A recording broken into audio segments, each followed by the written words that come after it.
Right, I am so excited to introduce you to Tasha Booth. She began her journey in the online business world 5 years ago as a virtual assistant when she decided she was tired of living an ordinary life on someone else's terms. As her business has grown, so did her commitment to helping others figure out how to make the life that they craved a reality. Now, whether she's leading her team of 18 to support established coaches and course creators as the founder and CEO of the Launch Guild, her virtual coaching agency, which supports professionals as they start and scale their business. Or you can find her hosting How She Did That podcast for VAs, OBMs, and project managers. Tasha is always helping other entrepreneurs to live more fully in their zone of genius. So welcome to the Daily Success Show, Tasha. Excited to have you. Thank you so much for having me. I'm excited to be here. All right, so let's jump right into it. Let's talk about what the real difference is between a VA and an OBM, because I think a lot of us in the online business world have heard about VAs, but there's this whole new phenomenon called OBMs. Yes. So enlighten us. Absolutely. So when I think of virtual assistants, I think of implementers. That's a person that you give them a task, they do the task, and then they come back and ask you for another task, right?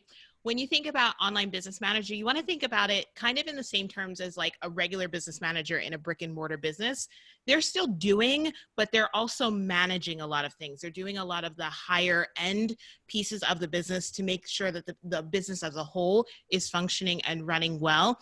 And they're also looking at the long-term strategies that the CEO, the COO of the business has laid out. So you really want to think about them managing not only the internals of the business, like metrics, spreadsheets are a lot of what we manage in terms of OBM, SOPs, standard operating procedures. We do a lot of that also, but also team management as well. So they're the people managing the team or the person managing the team and really being the go-between the CEO and the rest of the team so that the CEO isn't the bottleneck for things within the business. Okay, that is awesome. So is that a role that you are sort of working a person up to? Like, do you go from a project manager to an OBM to an operations manager? Like, what's the career track for that? Yeah, it really depends. So a lot of VAs end up starting off as VAs and then they end up specializing in something, whether that's being a tech VA, whether that's moving into online business management or project management or director of operations. There are other VAs who really thrive and enjoy the implementation, the doing, and don't really enjoy the management of people or processes and everything. And I like to tell VAs that that's okay. I think sometimes VAs think that, oh, if they don't possess that skill, then they have to cultivate that. It's not necessarily something that you have to cultivate. If you're an amazing admin VA or tech VA, like stay in that lane and own that and be proud of that, right? But a lot of VAs end up then moving to online business management or project management. And the difference between being an OBM, an online business manager, and a project manager, usually a project manager is short-term for one specific project. So a lot of times we get hired to come in as the project manager for somebody who's doing a launch and their team's, still busy running the day-to-day pieces of their business. So they can't take on another thing. So that project manager is there to support them specifically in the launch while the online business manager and the VAs and anybody else on their team is still running the day-to-day. Okay, that makes perfect sense. So I know a lot of times as business owners, we can feel the pressure of hiring and bringing on these team members, even though it's a really important part of our success. So what are maybe 3 things, right, that we could have a OBM do that would align more with like your income generating activities in the business? Yeah, absolutely. So I definitely think that the OBM should own some of the numbers. You should have kind of some KPIs, key performance indicators specific to that role in that position. So one of them is the metrics tracking and looking at what is your business doing? What are the goals of your business in terms of how you're generating revenue? And the OBM isn't responsible. They're like not the marketing person, so they're not responsible for the overall revenue numbers, but they should be responsible for tracking the numbers. The second piece of that, one of the things that we track for our OBMs is team and how well they are completing tasks on time. So is their team completion on time? What is their rate of errors? Those sorts of pieces as well is something that the OBM can do and can be tracking. And then any internal processes. So there's always room to tighten up our processes, especially internally. Yeah. And wasted process time is wasted money, right? Because you're either paying somebody to do that process manually, maybe when there's not a need to do that, or you're just taking revenue generating time to do a process that could probably be tightened up. So the OBM's consistently looking at the funnels that are happening, the client onboarding that's happening, what is going on and what can be improved and be better within the business.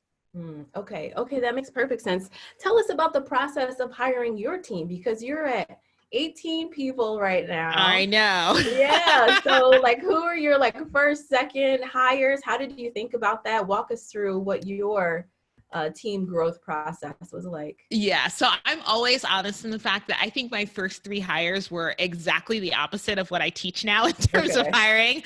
It was, I made all the mistakes in terms of hiring in a reactionary way, as I call it. So that was when I was overwhelmed. I was, to the point of burnout.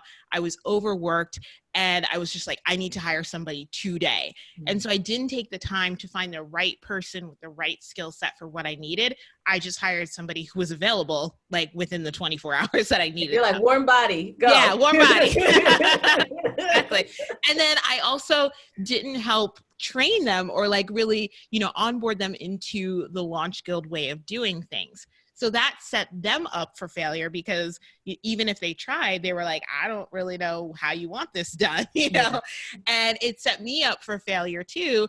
And just not having unmet expectations because the person wasn't doing it the way that I wanted to, which was my fault because I didn't tell them that way.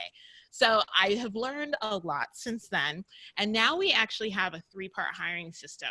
So the first 2 parts are 2 Google forms that we use. The first one is based on skill set and availability, those sorts of higher level things, the things that are definitely important and that I want to make sure. For example, our entire team is United States and Canada based. So one of the questions that I ask is, do you live in the US or Canada? If the answer is no, then that person, even if they're amazing, is not going to move on to the next round, because I really need people that are in the US and Canada. And then we want to make sure that they know at least the majority of the systems that we use or that we're going to need them to use for whatever client we're going to put them with. So in that one, I'm looking mostly for overall skill set. What are my non-negotiables in terms of what I need from this person? And then the next phase is the second Google form. And that Google form is more open-ended questions that I'm trying to get a skill for, their writing skills, how they process information, how they categorize information, how they deal with stress and conflict, all of those things, so that by the third round, which is a Zoom call with me, I'm down to 2 to 5 people at most that I'm interviewing that are all really, really great people. Now it's just a question of who is the absolute right person for this role and for the Launch Guild and our team as a whole. Okay, that makes perfect sense. So I love that sort of 3-part hiring process, which allows you to narrow people down as they go through each phase of the process, as opposed to going through 100 resumes and then trying to pick your top 20, Exactly. 10. Yeah, because especially when that first phase, I've gotten up to 180 resumes, well, not resumes, but 180 applications in that first phase. And usually for phase 2, I'm able to narrow it down to a third, if not a quarter of them get through to the second round. And then from that, probably a third of them get through the third round. So it's really a way to really streamline things and get through the process pretty quickly. Yeah. Do you tell people that it's going to be this 3-part process up front, or you do? Absolutely. Yeah. Because I want people to understand, this is not going to be, you fill out this application and the next day I'm calling you to offer you a position. And I also really want people who want to take the time to figure out if we're the right fit for them, because I really think that it's a symbiotic relationship, right? It's a strategic partnership. So us having that 3-part process allows them to decide, maybe partway through that maybe this isn't the position for them, which is 100% okay. Okay. Yeah. So is it that a significant portion of the 18 people are assigned to other clients versus working just on your business. Correct. Yeah. So most, if not all of our team is client facing, which means that they normally have a client or clients, several clients that they are working with.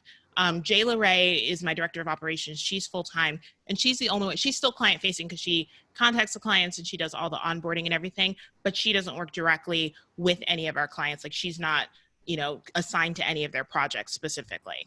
Okay. And then what kind of things do you have her doing as your director? Oh, everything. She is a godsend. And I tell her all the time, I was like, if you ever leave, I'm just closing the doors, ending it all, because there's no retraining somebody else to do what she does. But she literally does everything. So she's basically our team manager is what she started off in as the team manager. And I think her original title was admin right hand and chief and team manager. Right.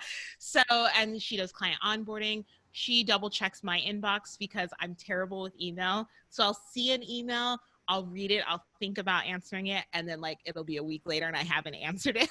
Yeah, you had the whole conversation in your head. Head, right?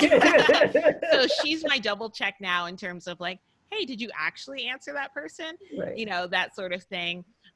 We do a lot of strategic planning together now since she's now the director of operations. So she and I flew to Toronto last November and worked with my coach for a day to talk about like where we want the Launch Guild to go, those sorts of things. So she really does everything. When the whole COVID outbreak started, I was like, can you find me a gel nail set? And she did that too. So literally everything. That's awesome. That's really, really great. Yeah. So the people that are, so none of the people really are working on your team, or are some of them also working on your team outside of Jayla?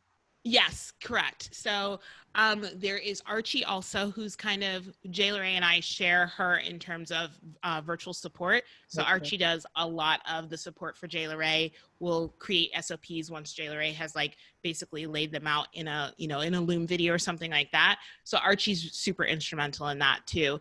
And then in terms of supporting me and the Launch Guild internally, Brianna does my Facebook ads for me. Rachel does my social media management. And then I've got a podcast editor and a podcast manager who makes sure that my podcast actually gets up and scheduled on time and all that jazz. Okay. Yeah. So there's several people that are internal, but they also do client work stuff too. Okay. So you just sort of bill yourself for the time that they're. Yeah, basically. Yeah. They send me an invoice and that's that. Yeah. That's great. So talk about how can someone who wants to get to a point of having that key person like that you have, how do you, sort of get them trained up and prepared to the point that they can create SOPs for you, Yeah. Yeah. So curious about your insights there. Yeah, I think that it definitely was one of those things and is one of those things that takes time. So James Wedmore, he is a course creator and I'm in one of his programs, and he talks about starting everybody in the mailroom, right? And I'm using air quotes here because of course we don't have a mailroom, but in that you want to think about what are all the tiny pieces and the throwaway pieces that we think a lot about, but are so important in the lifeblood of the business. We want to start that person there, right? And then we want them to be able to see each part of how the business is running and how it all works together and operates.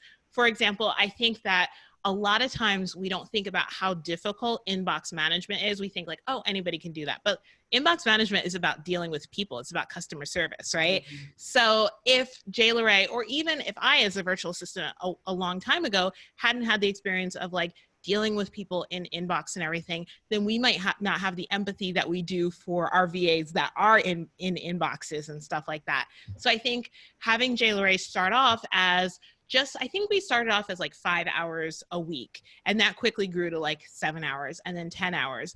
But it was a stair step in her being able to see how the Launch Guild works, and then just giving her more autonomy in terms of making decisions, in terms of growing as a leader and as a person, and coaching her through that process as it went to the point of, now having her full time.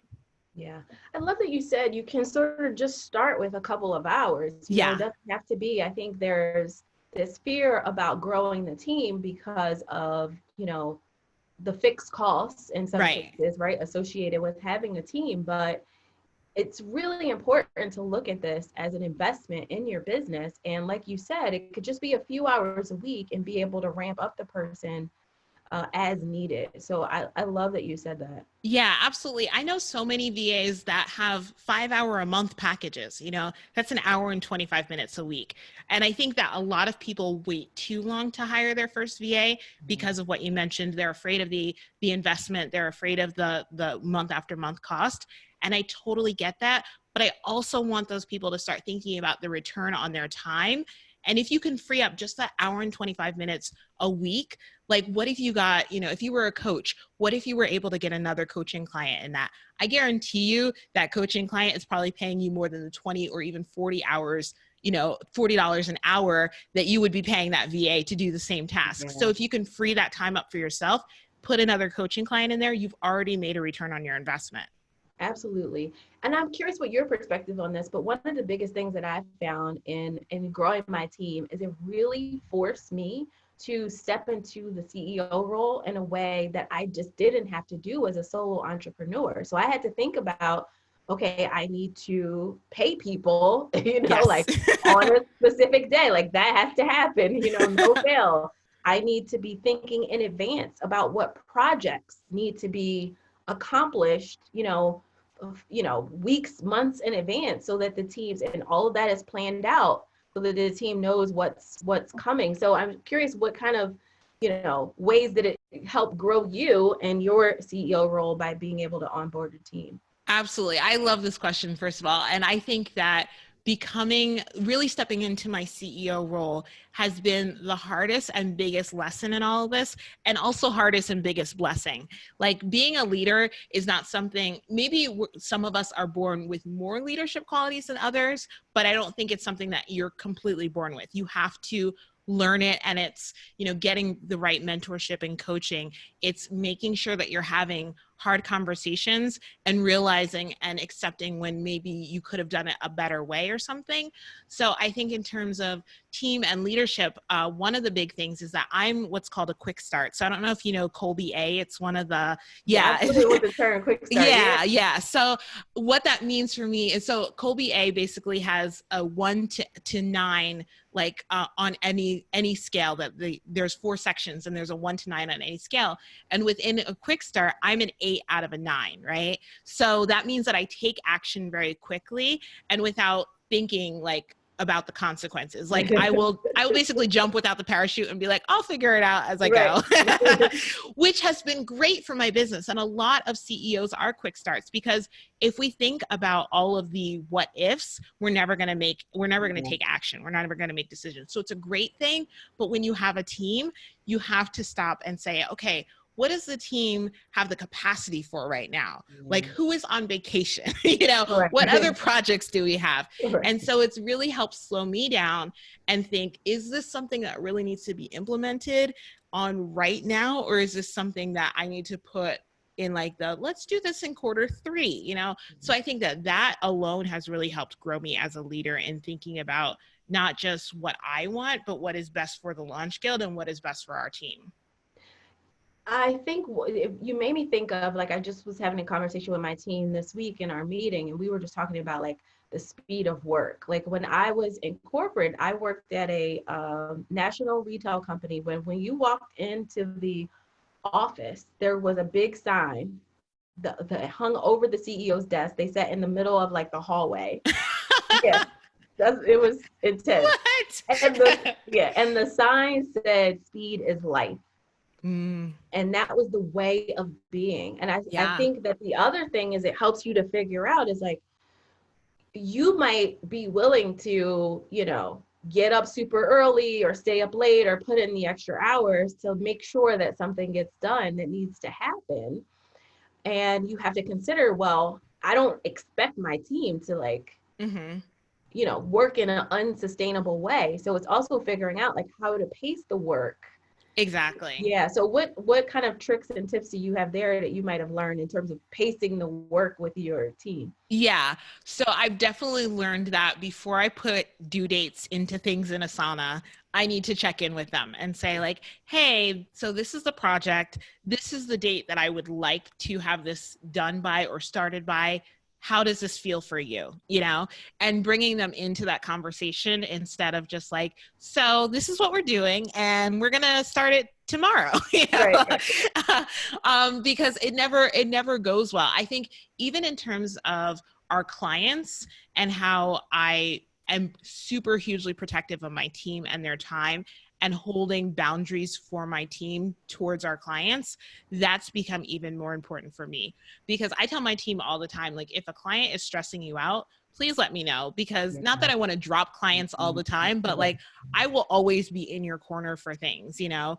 And that is just really being protective of my team because of the longevity thing, because burnout is real and it's so prevalent in online businesses. And I think it's because we so often don't have a cutoff time. We don't have, you know, that boundary of, yeah, I work from home, but I still have an office, and at 5 p.m. or whatever your time is, I close my laptop and then I go be with my family. And that is hugely important to me. One of the things that we've also done on our team is we found that clients were emailing us and expecting a reply back on the weekends, even though everywhere, like in our welcome packet, in our contract, it says like, we do not work on weekends, you know? And so we now all have autoresponder messages that go up in the afternoon on Fridays that say, you know, rest and relaxation are 2 core values of the Launch Guild. So you will hear back from us on Monday. Wow, that's great. I love it. Yeah. And I mandated that all the team put that up because I was like, I'm not going to have clients expecting you to respond. You know, it's just not going to happen. Yeah, that's really good. I think you do have to create those boundaries, those healthy boundaries, right, with clients, so that they know, you know, you have to educate your clients on how to work with you. Yeah, Yes. really important part of it. So what are some of your tips in terms of letting go of some of the things that you thought only you could do and still being able to maintain the quality of the work? Yeah. This was such a hard mindset shift for me. And I really wrestled with it probably for a good year. I had 2 or 3 different coaches finally tell me like, Tasha, you're not that special. And it wasn't meant to be mean or bad. You know, it was definitely like, yes, you have, you know, your zone of genius, and that's awesome. But there are other people who have that same zone of genius. And there are other people who love taking care of their clients as well and as much as you do. So find those people and cultivate those relationships and teach them your process and how you want it to go. And that's why we have such a rigorous hiring process, you know, because I want to make sure that not only do they have the skill set, but number 2, that they're in it for the long haul and they want to be a part of the Launch Guild for the long haul. And then number 3, that they value and appreciate our clients and are willing to go above and beyond as much as I am and have for our clients. So that shift of saying, you know what, like, I'm really good at tech and I love doing tech, for example, you know, which is one of the things that I do love, but is it going to serve the Launch Guild that I'm spending 8 hours on in tech on a client project when I could be doing marketing or discovery calls or strategy or some other things that really are right now things that only I can do. So I think that was the huge mindset shift for me in terms of what is my new role and what is my new seat in this company. And it's still hard for me because I'm not as connected day to day to clients as I was before. So I've just had to find ways to keep that connection that's important to me without me taking on responsibility that shouldn't be mine. Okay, that makes perfect sense. I'm curious about how you've been able to manage the training for your VAs. I imagine that there is, you know, sometimes a transition. People have a change of life, or it wasn't what they thought it was going to be, and now they're moving on to something else. What have you done to sort of systemize your training process? Yeah. So the first thing that we have is we have a new client welcome packet that has a lot of basically the things that everybody's going to ask questions about, right? So if you think about when you were back in corporate, like the first day you get there, they're like, here's the bathrooms, Yeah. here's the kitchen, right? Here's like, here's the break room, all that stuff. Same thing goes into that, just so that they understand and have a place for all the like frequently asked questions pieces. And then Jayla Ray and I basically tag team on training. So the first day or two after they're into like Asana and Slack and all of our programs that we use and all of our systems that we use, then Jayla Ray has a conversation with them. She walks them through everything, like here's where to find things, all those pieces. And then 2 weeks later, they have a follow-up call with me to go over things, how are things going and everything.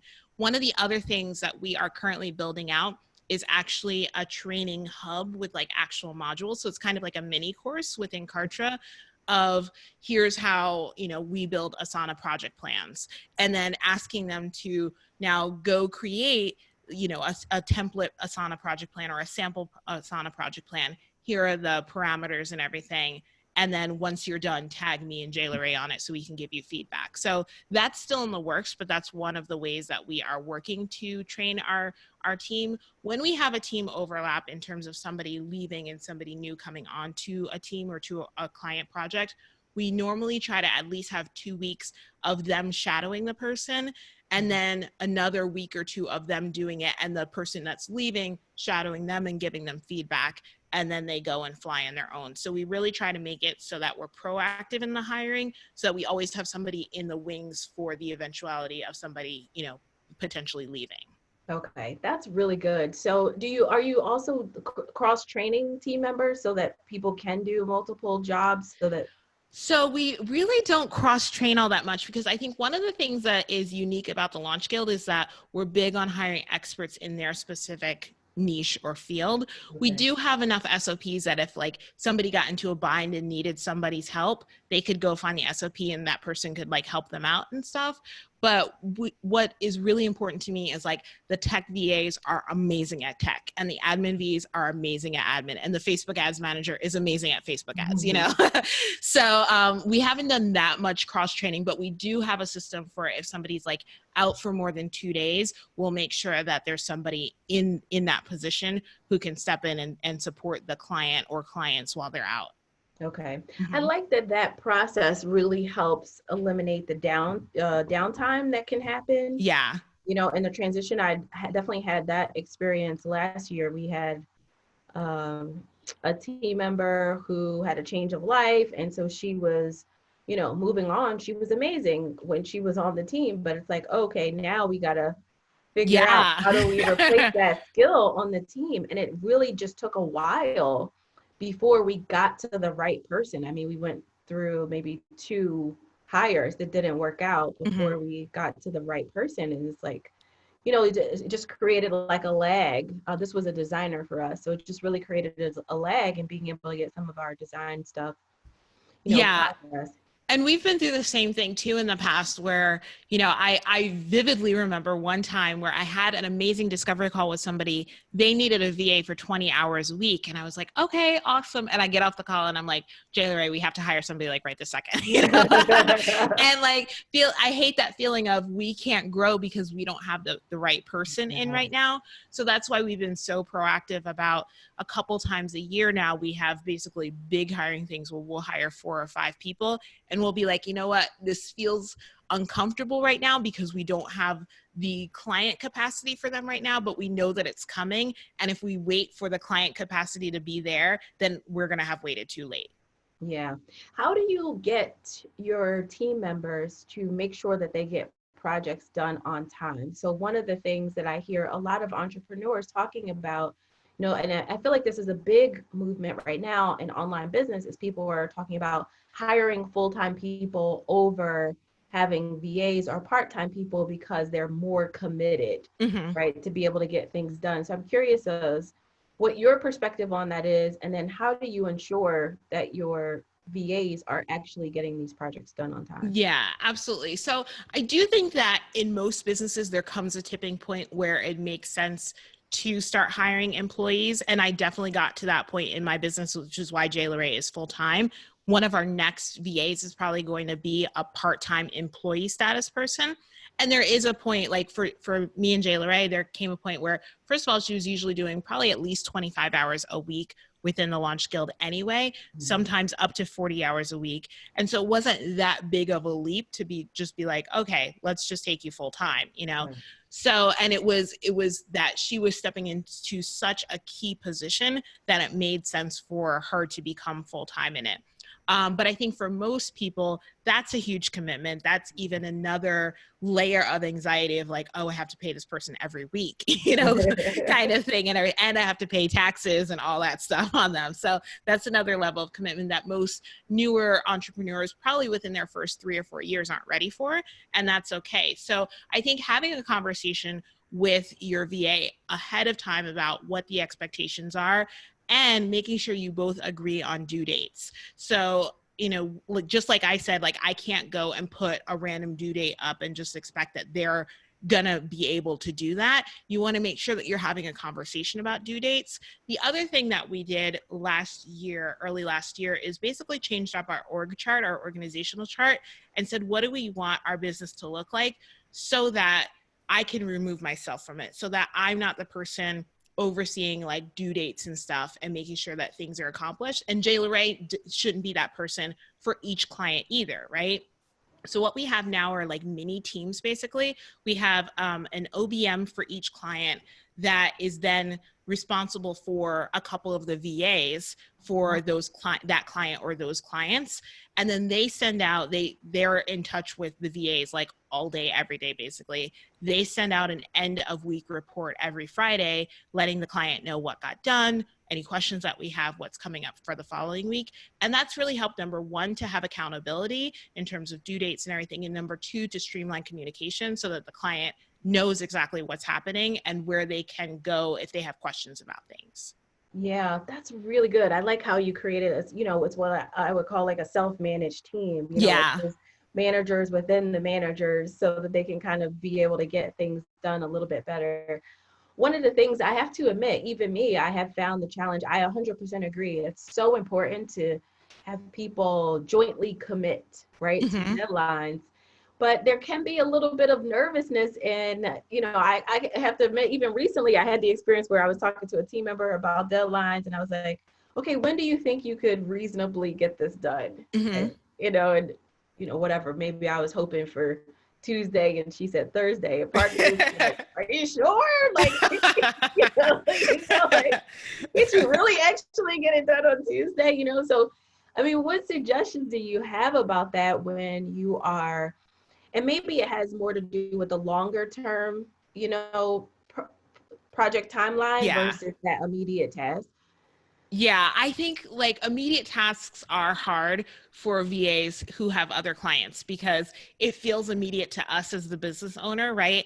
And then if you were to go back and look at their own personal Asana of what they have, you know, every CEO thinks that all of their tasks are immediate tasks. Right. You know, so having been on the other side of it, I totally get it. I think it's about setting expectations from the beginning and asking them like, hey, what are your 24-hour turnaround times look like? Like what kinds of projects can I expect 24 hours? What kind of projects can I expect 3 days or 7 days or 10 days? And then holding them to that, you know, pretty much when you have something like that, where you're like, I really needed this in the 24 hours that we talked about originally. Are you sort of revealing with your team, like overall longer project timelines? Like how far out do they have information for what needs to be done? It really depends on the project. I try to give them as much time as humanly possible for it. I would say like for internal projects for my business at this point, we tend to plan for the entire year. So they know what's coming, and like we have not due dates for things, but we have dates for like launches and everything for the entire year, for, you know, at this point. But then usually like 3 months out, we'll have our first planning meeting in terms of like, okay, here's what we need to get done. What due dates feel good to you? And then we'll start having, you know, progressively sooner or more planning meetings for those things. So that really depends. For most of our client projects, we like to at least be a month ahead in terms of having conversations with the clients in terms of like what's coming up for the next month, so that there's not those emergency things. And sometimes that works, sometimes it doesn't. But that's always our goal. Right. Yeah. So tell us about your business in terms of where you are right now in your growth. So sort of paint the picture, maybe, you know, last year versus this year.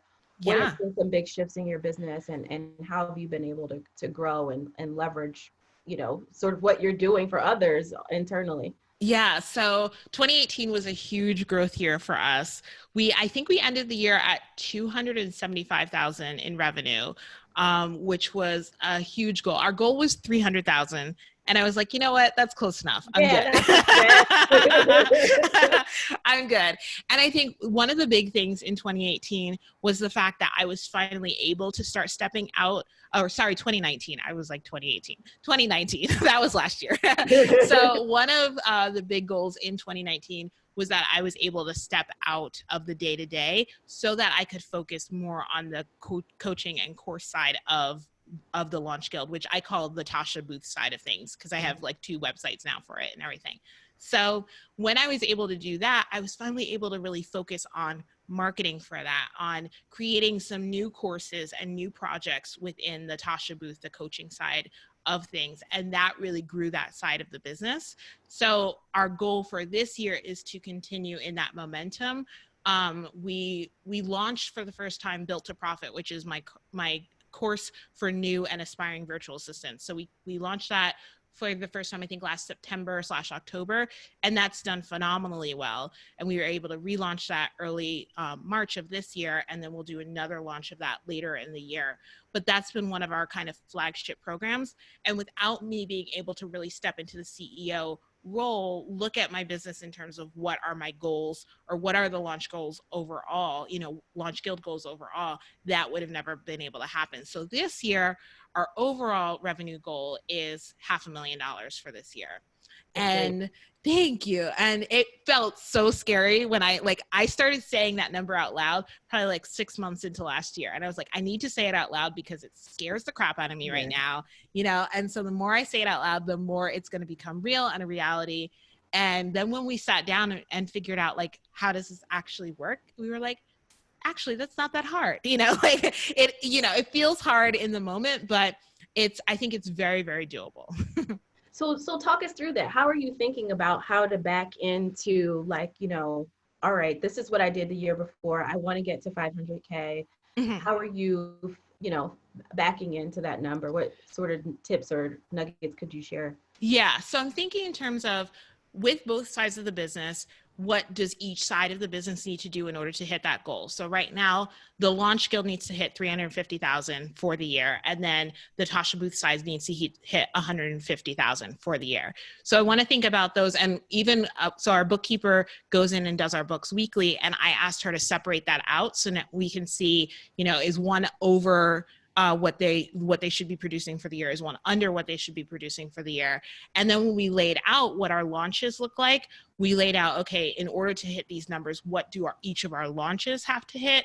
And then what does like ongoing one-on-one client coaching support have to hit? Those sorts of things. So you really want to look at like piece by piece, what does each piece have to hit in order to be able to hit this goal? And I like overestimating because something's always going to happen. Like nobody thought that COVID was going to happen, right? Mm-hmm. So we want to look at, okay, if something were to happen, how do we make that up? So we're overestimating a little bit of the pieces so that, you know, if we overestimate and we hit each one of those, yay, we're over for the year. But if we don't hit a couple of those, it's not the end of the world for our goal. Okay, I love that. And so just to clarify, right, mm-hmm. for your Launch Guild side, that's where people are hiring your company for virtual assistants or OBM services, right? Correct. That's our done for you service side. So that could be online business management, virtual support, course launch support, or podcast launch management. Okay. Mm-hmm. And then Tasha Booth side is where you are actually training other people that are interested in building the type of business that you have, courses and coaching that can help them. Correct. Okay. Yeah. Mm-hmm. Okay, perfect. So then let's talk about, you brought up we're obviously going through a pandemic right now. Right. Have you had to make any shifts in your plans based on everything that's going on? Yeah. Honestly, right now I have not yet had to make any shifts. There is a new program that I'm thinking about. Well, I was already planning on it for May, and I'm thinking about moving that back to June because it's a whole program around hiring. And I understand that right now may not be the best time for people to hire. I do think right now is the best time for people to think about and plan their hiring so that they're ready for it. But I'm thinking about moving that to either mid to late May or early June. But other than that, like, I was really surprised when we figured out our books and we closed the books for this first quarter. We hit our quarter like dead on. And I was like, wow, and I think that one of the things that has been really helpful with that is the fact that we do have diversified income. So we don't just have two clients that we're counting on for all of our income, and if one of those clients leaves, then, oh, well, then it's all gone basically. So we have about 20 clients on the agency side. So even if we lose two of them, yeah, that hurts. It's 20% of our income basically, but it's not 50% of our income or 80% of our income. And then also because we have the monthly recurring revenue of people who are on payment plans for Built to Profit or payment plans for my 6-month program. So there's little pockets of different places where money's coming in, which I think has been really helpful to sustaining our revenue. Okay. If you did not write that down, write it down. That is serious wisdom. It's so important. And I love how, at Daily Success Routine, we're always talking about having a signature offer that can, scale to multiple 6 figures, right? But the way that you have it set up is very streamlined. I mean, you're offering essentially, 2 things. It's either a course or it's the agency's, done for you service. It's not like 5 different businesses, 5 different things going on, but, super challenging to manage. So if you did not write that down, absolutely write it down. That is a huge nugget. So it's an ability to have these 2 lines of service, 2 things that you're offering without complicating the business in a significant way. Absolutely. And I think one of the important things to note is, 2 important things. Number one, I didn't build all of this overnight and at the same time. Everybody always asks me, like, how do you do all the things that you do? And I'm like, because I was strategic about building it. So I built my business first, and then I turned it into an agency. And then when the agency was in a great spot, then I was like, okay, now I can offer coaching, and now I can offer a 6-month program and a course. And the course is for new VAs, which then funnels into Booked and Balanced, which is my 6-month for established VAs and OBMs. So it all builds on each other, but you can't build it all at the same time. Yes. Okay. This is like gospel right now. Yes. So true. So it's so important to hear that, because I think we live in a society of, what do we call it? The triple threat, right? And so we see people that are in businesses that have, I got a clothing line and I have this and I have that, there's all these different, but they didn't start out day one with all that stuff. And I think as entrepreneurs, we can be our own inhibitor, because we are operating from the future vision of what we want to create and trying to make all of that future vision happen day one, as opposed to saying, okay, let me be the best VA I can be first. Right? Then now there's more. Now let me create capacity and bring on other VAs so that I can remove myself from doing that work. So I love exactly what you're saying. And I think this is a really critical move.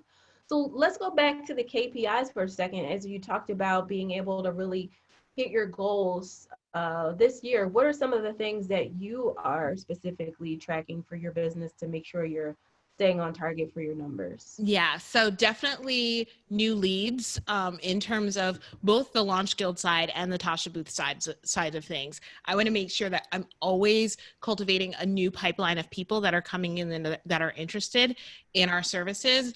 Engagement on social media is another big one for me. I don't think about like vanity metrics in terms of like how many friends I have or how many followers, but who is actually engaging? What conversations am I having with people? When are they, I was going to say retweeting, I'm not on Twitter, but when are they reposting or sharing my content and everything?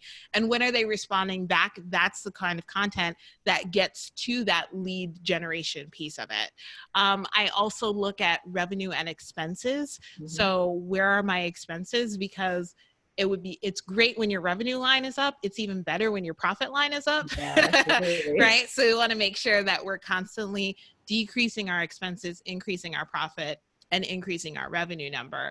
And then also our churn rate on both sides of things. So churn rate is basically how many people are leaving and what's our client attrition rate. We want to make sure that that is consistently low, and that when clients are leaving, it's not by fault of the launch guild, right?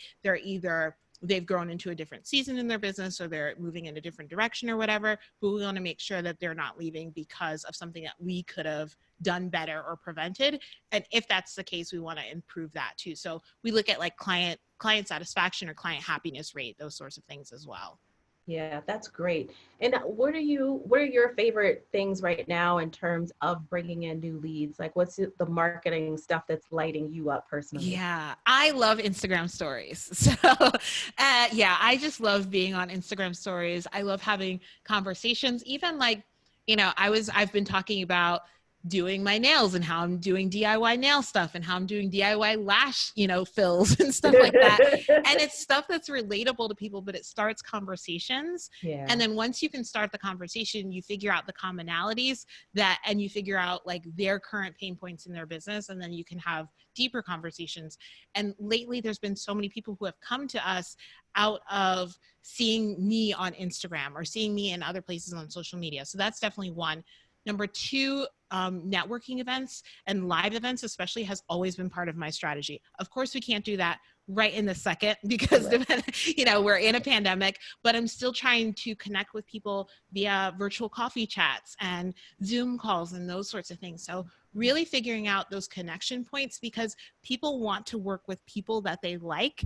And so the more you get to know them as a person, the more likely they are to either work with you and hire you, or to support you by putting your name out there when they see something or somebody that's looking for a need that you can fill. Yeah. You become referable, right? Because people have a sense of who you are and what you can do. Yeah. I did see that there was something, maybe I got an email from maybe Amy Porterfield or something. Mm-hmm. And she was excited to share what you were doing. I know, that was amazing. Yeah. Having Amy Porterfield in, and I'm like turning red even thinking about it. The most amazing and surreal experience, but that was from being at a live event and just speaking up and introducing myself to her and telling her what we did and who we served. And she was like, oh my gosh, please email my team because people need you like all the time. And so I was like, okay. And before we could even email her back, her team reached out to us and was like, Amy wants to talk to you. And I was like, what? Yeah. So cool, right? Yeah. It's great when you can, like you said, those in-person connections, and in-person connections can happen virtually too, right? Either that face-to-face where a person is like, yeah, I really think this person is like a great business owner, and I want to refer them. And you guys she hadn't even been a client or anything. But exactly. That's the best experience. So I imagine that you have, to be able to scale your business, right, to nearly 300K last year and to be on the move to hit 500 this year, that you're thinking a lot more about what are the systems and processes that you need in place to get there. So share with us, what are some of your projects that are happening internally and in order to, from a systems perspective, in order to get you to your next level in revenue? Yeah, so definitely the one that we have for quarter two right now is a systems cleanup. So we are looking at all of our systems. So when I say all of our systems, the ones that we use the most are Google Drive, Dubsado. We use Kartra for a lot of things, and looking at those and saying, okay, what do we still need in here? What can be archived? What needs to go into different categories so that we're not roaming around looking for things and taking time that we don't need looking for things, So that's number one, definitely. I think that last year we spent so much time on creating SOPs and really streamlining things that in terms of streamlining of systems and workflow processes, we do a pretty amazing job. For example, our onboarding process for our done for you service clients probably has a good 50 steps to it, but it's all documented, and it includes like putting reminders in Slack so that we know when client anniversaries, when their birthdays are coming up, those sorts of things. So we have a gifting SOP so that we know when they become a client, when they hit this goal or when they launch, we send them this kind of gift. We send them a couple just thinking of you gifts. So we have all of those processes down and set.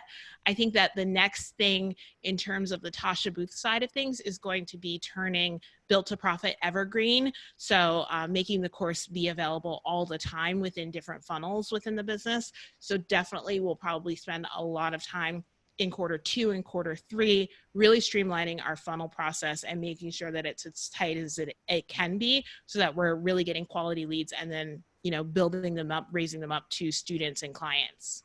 Yeah, I love that. And I love that you are just really focused on what are the things. I mean, I'm listening to what you're saying, and these aren't just, creating you're focused on things that are income generating, and I think there's this misnomer that the way to grow your business is to just 100% be focused on the next marketing strategy. And I need to learn, the latest thing. But I mean, what you're really sharing is that there is a real importance around setting up the back end process, right? To be able to do the things that are going to bring in the revenue. Absolutely. Yeah. So key. So what are some of the challenges that you might have faced before putting some of these systems in place, and sort of how has that shifted over the last years? You said you spent a lot of time last year getting all your SOPs, but what were some of the holes that you were finding in the business before you did that? Oh, there were so many holes. All the holes. I think the biggest one and the overarching theme in it all was just taking time to reinvent the wheel all the time. So instead, and not being able to give somebody else the task because it was still in my head and it wasn't documented as a process. So the minute we started documenting all the processes, then it was like, oh, we have a step-by-step for this. Here's the SOP, go do it. Right. Come back to me if you have any questions, instead of, oh, I'll just do that myself because it'll be faster. So I was really getting into that mindset. I think of like, oh, I'll just do it myself. Documenting the processes took that away. And yeah, I think that that's the biggest thing, just not reinventing the wheel every single time. So not having to create a new Loom video because I couldn't find the other Loom video because we didn't, label it right or something like that, has been the biggest thing. And that saves time overall. And are you having your SOPs live in like a Google Drive? Or are you living in Asana? Where do you store all the information to keep it accessible? So it's kind of both. So we write the SOP, we first shoot a Loom video of what the actual process is, and then we embed that in a Google Doc and write the actual step-by-step SOP in the Google Doc. And then we have basically a Asana project that has sections of like the SOP categories. So client onboarding is a category, internal processes, whatever the categories are. And then we link to, like, we have the name of the SOP and then link to the Google Drive doc. So then that way people have one place to basically go and search the library, but then they can click on the actual SOP and find it. Okay, that's really great. Yeah, we've been recently moving all of our SOPs into ClickUp. Mm-hmm. Yeah, so I'm liking the idea of the team just being able to access everything in one single place. Yeah, even if it's nice. Yeah, it's been really, really great.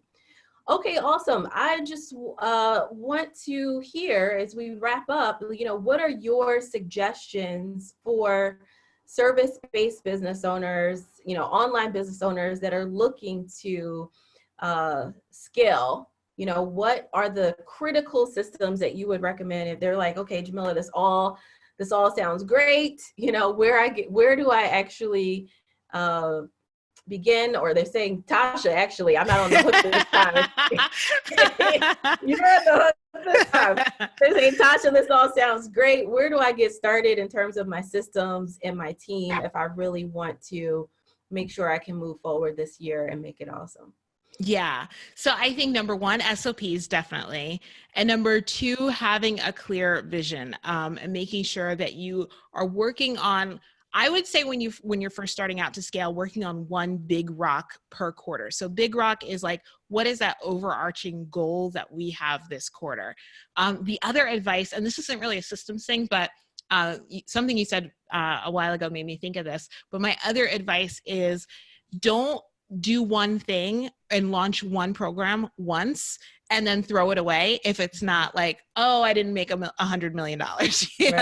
So many people do that. And when you look at the case studies of James Wedmore, of Amy Porterfield, of Caitlin Batcher, of the big people out there in the course creation or just like the service-based, world, they started with something and they tweaked it and then they refined it and then they launched it again. And even looking at Built to Profit, the first time I launched it as a beta, I think I made $4,000. And, if I had just been like, oh, is it worth it? Like, that's a lot of time invested for $4,000. Well, this last launch, I made close to $20,000. That's amazing. And it's just like, because I took the time to refine the process, to refine the program, and to launch it again. So I think so many times we don't have our first like knock it out of the park launch and we throw it away, when really, no, it's just do it, make it better, do it again. Yes. Awesome, Tasha. Thank you so much for sharing all your wisdom with us today. Let us know, how can people get in touch with you, learn more about what you're doing? Yeah, so you can find me at thelaunchguild.com and at tashabooth.com, both of those places. And I love hanging out on Instagram. I'm definitely more active in my Instagram stories on my Tasha Booth side. So that handle is at the Tasha Booth. And you can find me there. Okay, awesome. Thank you, Tasha. I really appreciate you. Thank you.